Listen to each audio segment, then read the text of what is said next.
Dan sahabat-sahabat Garuda, biar gak salah paham, mari kita simak bersama tanggapan kalian. Silakan ditulis di kolom komentar. Dari dalam negeri, ya kan, dimana tak lagi di Jakarta, timnas Indonesia akan berkandang di Stadion Manahan Solo pada ajang ASEAN Cup 2024. Kandang Persis Solo itu rencana menjadi rumah tim Garuda saat penyisihan grup menjamu Laos dan Filipina pada 12 dan 21 Desember 2024. Tapi di ajang itu, Indonesia nggak sepenuhnya akan bermarkas di Stadion Manahan. Jika tim Garuda melangkah ke babak semifinal dan final, Stadion Gelora Bung Tomo Surabaya dan Stadion Pakansari Bogor akan menjadi opsi. Karena PSSI tak menggunakan Stadion Gelora Bung Karno agar menjaga dalam kondisi terbaik saat digunakan pada lanjutan kualifikasi Piala Dunia 2026 Maret mendatang. Gimana pendapat kamu nih soal peluang Indonesia di ASEAN Cup 2024? Yakin Indonesia juara, dan tim Garuda ini kan memanggil mayoritas pemain U22 dan juga hanya 7 yang bermain di luar negeri seperti Hapner, Asnawi Mangkualam, Arhan, Ivan Jenner, Marcelo Ferdinand, Rafael Struijk dan juga Kuateh. Kamu gimana? Cuma mau ingetin sama teman-teman pencinta sepak bola Indonesia, kita boleh punya harapan, kita boleh punya ekspektasi yang tinggi, setinggi-tingginya nggak apa-apa. Tapi harus siap-siap juga kalau ekspektasi itu tiba-tiba patah gitu. Jadi buat kita nih sebagai pencinta sepak bola udah mulai harus juga menggunakan akal dan pikiran gitu loh. Nasionalis boleh, tapi harus tetap realistis gitu loh. Optimis boleh, tapi balik lagi harus tetap realistis ketika kalah. Jadi jangan sampai kita menjadi pendukung sepak bola yang pengennya menang doang. Di saat menang happy, istilahnya nongol, posting, tapi pas begitu kalah caci maki, hinaan, apa segala macam. Harusnya bukan begitu. Tapi balik lagi kalau untuk masalah target di ASEAN Cup ini, kayaknya memang saatnya untuk sepak bola Indonesia beregenerasi. Jadi menciptakan pemain-pemain muda untuk bisa menyiapkan tongkat estafet untuk tim seniornya nanti yang akan ketika masa itu sudah mulai hilang, ini udah hidup lagi. Benar. Jadi berkelanjutan. Sepak bola yang bagus itu adalah ekosistemnya juga harus bagus. Yang sehat itu adalah nggak cuma tim nasionalnya doang, tapi liganya harus sehat, kompetisi berjenjangnya harus sehat, bahkan grassroots-nya atau pembinaan usia dini yang akan menjadi cikal bakal pemain-pemain pro-nya itu juga harus sehat. Setuju banget. Jadi kalau saya lihat ya dari apa yang dilakukan oleh federasi saat ini, mereka ingin membenahi sepak bola dari atas ke bawah. Apakah itu wajar? Wajar-wajar aja. Apakah itu sah? Sah-sah aja. Biasanya orang selalu pengen melihatnya itu kalau di luar negeri, grassroots-nya dong, grassroots. Terus baru kompetisi berjenjang. Terus abis itu liganya diperbaiki. Baru nanti bicara timnas, tapi nggak semudah itu juga gitu loh. Semua butuh proses. Bukan cuma menciptakan pemain yang bagus, tapi juga Indonesia. Ini harapan gue, Sil. Gue pengen Indonesia juga menciptakan pelatih yang bagus, bahkan perangkat pertandingan yang bagus, yang berkualitas, seperti wasit. Percuma kalau pemainnya udah bagus, tapi wasit yang mengambil keputusan itu selalu tidak bagus. Hasilnya apa?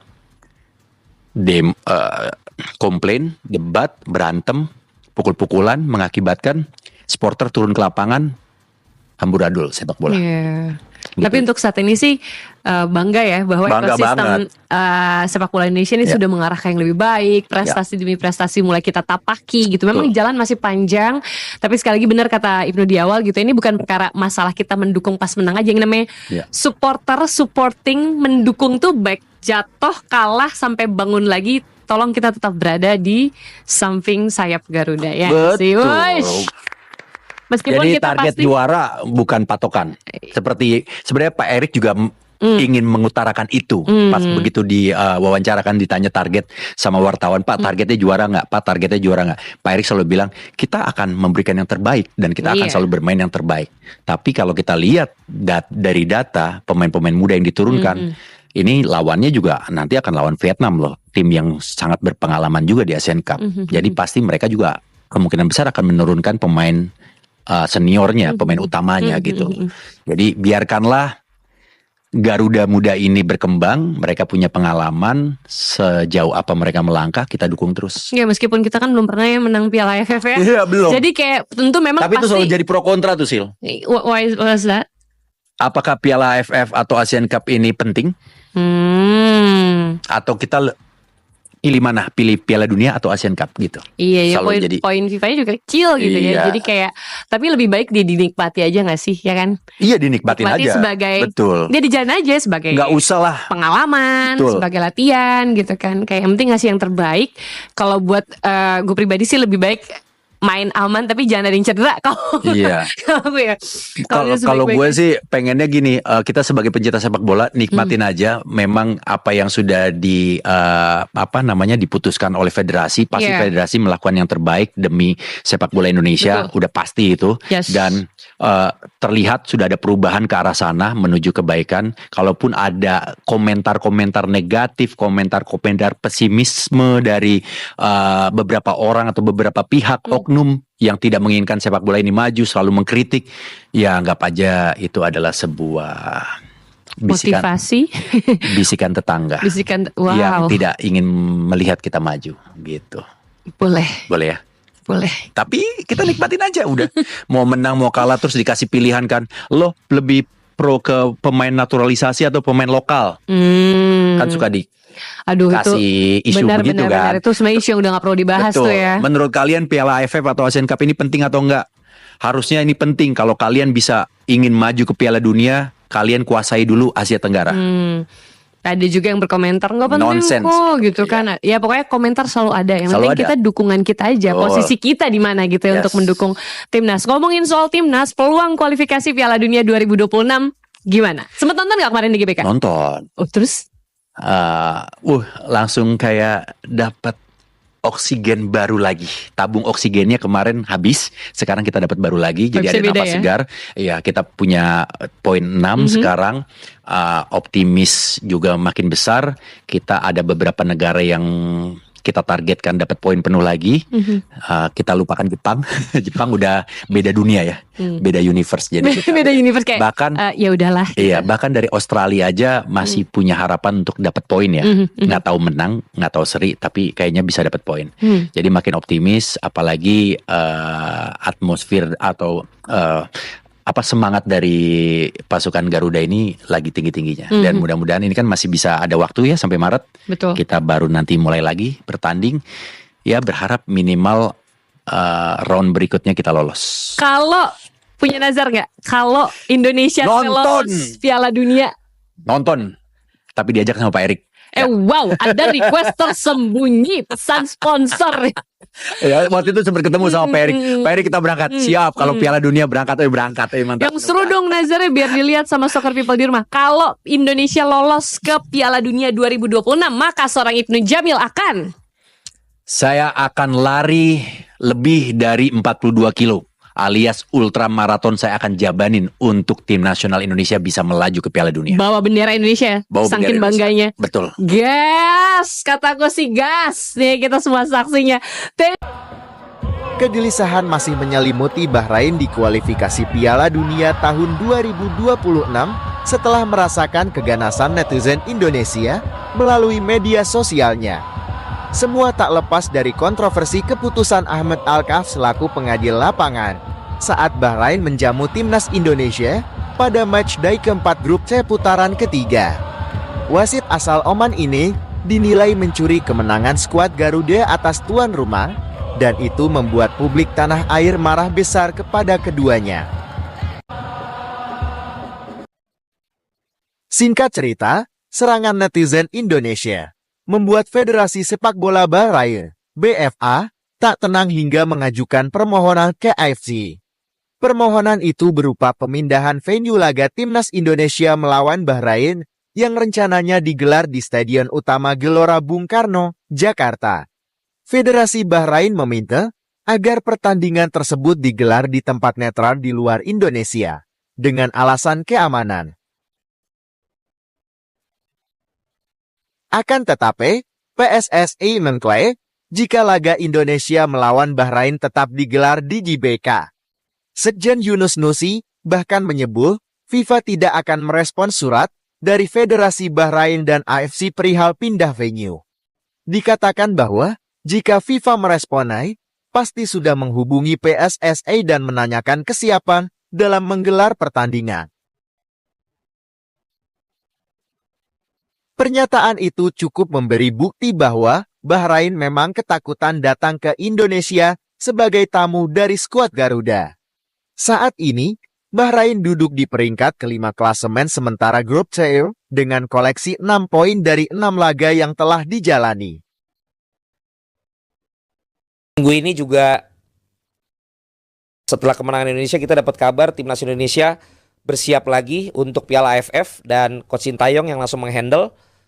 Ini menjadi lanjutan lagi, apakah Coach Sintayong perlu nggak sih ngambil atau beliau yang ngelatih AFF ini, karena sepertinya malah jadi perbincangan gitu. Kalau misalnya gagal malah diukur dengan kegagalan itu lagi, belum pernah dapat piala, sementara kalau berhasil dibilang ya iyalah Piala AFF gitu kan. Tetapi ya saya pikir itu tugas yang harus dijalankan, dan gue prinsipnya masih tetap sama. Selama kita mengikuti kejuaraan tersebut, kalau memang kita menurunkan tim, ya target kita untuk yang memang selevel sama kita, target kita juara gitu. Jadi tidak ada kata lain selain juara. Ngapain kita ikut cuman buat nyobain anak U22 tapi nggak dapet target, atau nyobain pemain-pemain yang semuanya Liga 1 tapi nggak dapet target. Siapapun yang dimainkan untuk Indonesia, gue yakin dalam kapasitas piala tersebut itu adalah yang terbaik buat timnas Indonesia.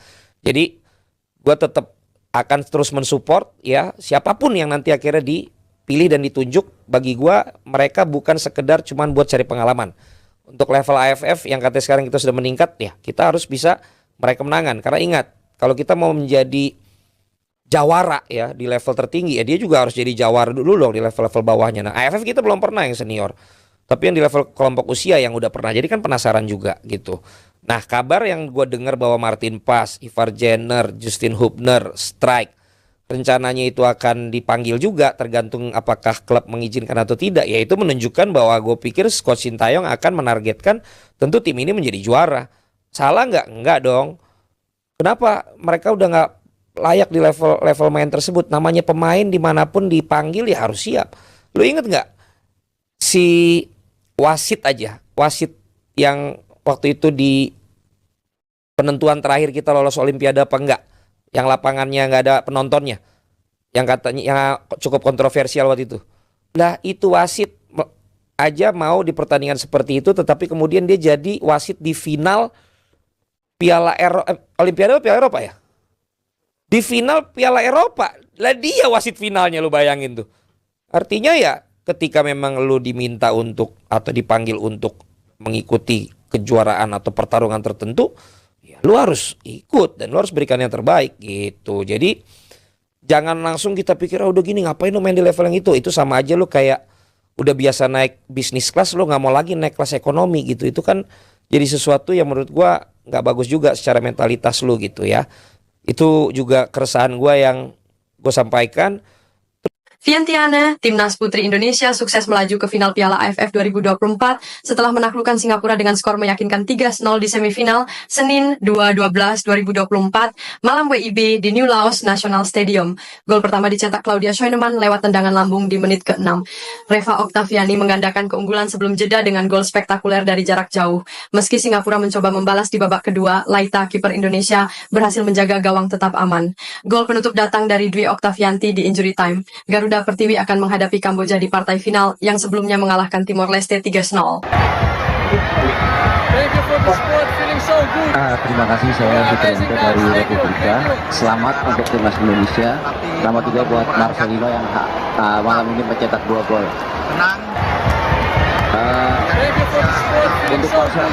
Untuk Marcelino ada firasat nggak sebelum pertandingan ini bakal mencetak 2 gol ini? Kemudian instruksi apa sih dari STY sehingga bisa mencetak 2 gol? Kemudian tadi selebrasinya menutup mulut itu apa tuh maksudnya? Terima kasih. Firasat untuk mencetak gol. Kayaknya setiap pertandingan saya firasat terus sih. Itu saya berdoa untuk itu, untuk bermain baik dan lain-lain ya. Kenapa saya bisa mencetak gol? Kerja keras dari tim juga, yang pasti itu sangat-sangat pengaruh buat saya, dan taktikal yang diberikan oleh coach juga yang sangat-sangat baik. Apa yang kita lakukan semua pada hari ini sangat-sangat hampir sempurna. Dan Oke, sahabat-sahabat Garuda fans, saya rasa cukup statement barusan. Jadi bagaimana tanggapan kalian? Silahkan ditulis di kolom komentar. Dan jangan lupa like dan subscribe channel ini agar kalian tidak ketinggalan informasi penting khususnya Timnas Indonesia. Salam sepak bola keren, salam sepak bola bersih. Bersama Bapak Erick Thohir, Timnas Garuda akan terbang tinggi. Bersama Bapak Erick Thohir, Timnas Garuda Jaya. Bersama saya, salam olahraga.